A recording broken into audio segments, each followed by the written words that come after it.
Fundação MS Pesquisa na Prática. Olá pessoal, meu nome é Douglas Gitt, pesquisador de manejo e fertilidade do solo da Fundação MS. Hoje nós estamos em uma das unidades da Fundação, no município de Naviraí, em Mato Grosso do Sul, que abrange um ambiente de solo de textura arenosa, abaixo de 20% de argila. O foco da nossa visita hoje na unidade é mostrar para vocês a questão da janela de semeadura adequada para o plantio do milho safrinha. Então a gente tem aqui um visual de uma lavoura semeada na janela adequada, que seria durante o mês de fevereiro e avançando até a primeira semana de março.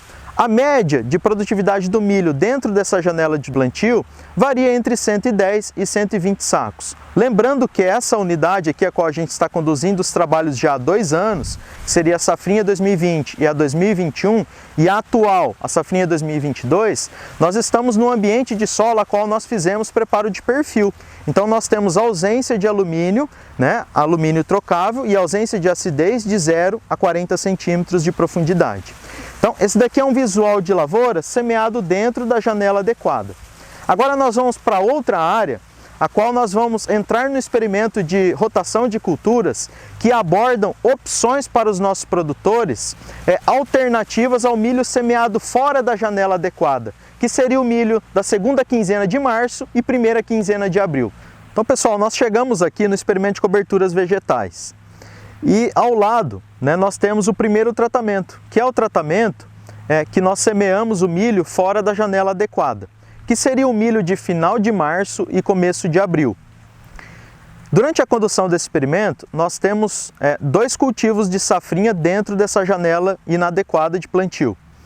O teto de produção para o primeiro ano, que foi a safrinha 2020, chegou a 40 sacos por hectare. O segundo ano de condução, a 2021, nós perdemos a área de milho em função da geada. Então, considerando esse baixíssimo teto de produção, esse baixo aporte de palha que a gente tem na superfície do solo, atrelado ainda, atualmente com a alta infestação de cigarrinha para essa janela de plantio, nós precisamos mostrar para os produtores, dessas 8 opções a esse milho semeado tardio, o quanto que nós conseguimos aumentar na produtividade da soja cultivado em sucessão. E hoje a gente vai mostrar o quanto que estamos produzindo a mais na cultura da soja em relação ao plantio de soja nessa área de baixo potencial de produção do milho safrinha. Bom, agora nós estamos aqui numa sequência de 8 coberturas vegetais que são opções ao cultivo do milho semeado tardio. O mais interessante desse experimento é verificar a produtividade da soja cultivada em sucessão.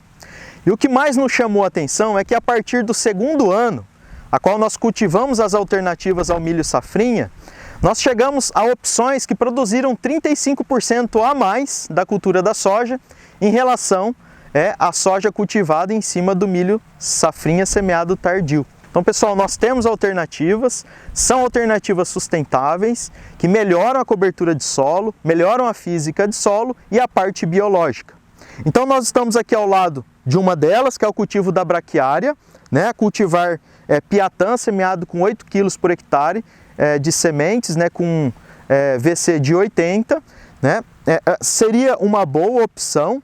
Porém, o que a gente observa? Um fechamento mais lento do solo, Isso permite que plantas daninhas desenvolvam junto com o cultivo da braquiária piatã. Uma alternativa seria a braquiária rusiziensis, que tem um arranque mais rápido do que a piatã, porém nós temos alternativas melhores também, Ao meu lado aqui nós temos um mix, de utilização de braquiária piatã com crotalária ocroleuca.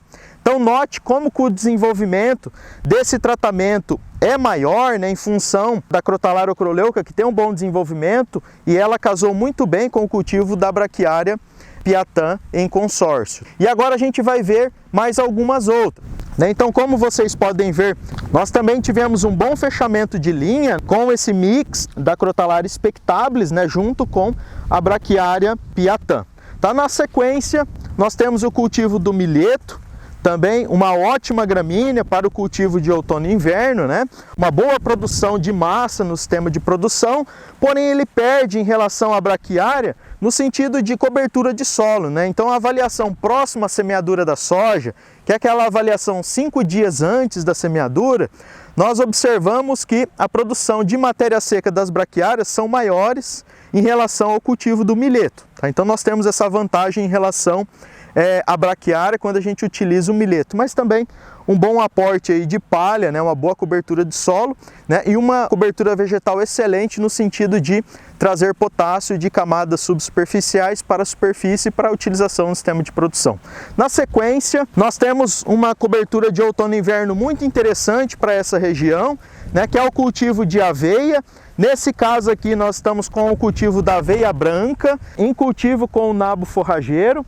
Esse tratamento é um tratamento excelente para quem tem sistemas de produção que estão na sucessão soja e milho há anos, né? Então seria uma alternativa muito interessante para o cultivo de outono e inverno no lugar do milho safrinha, principalmente para quem tem problemas de patógenos de solo, de sistema radicular, né? Por exemplo, macrofomina.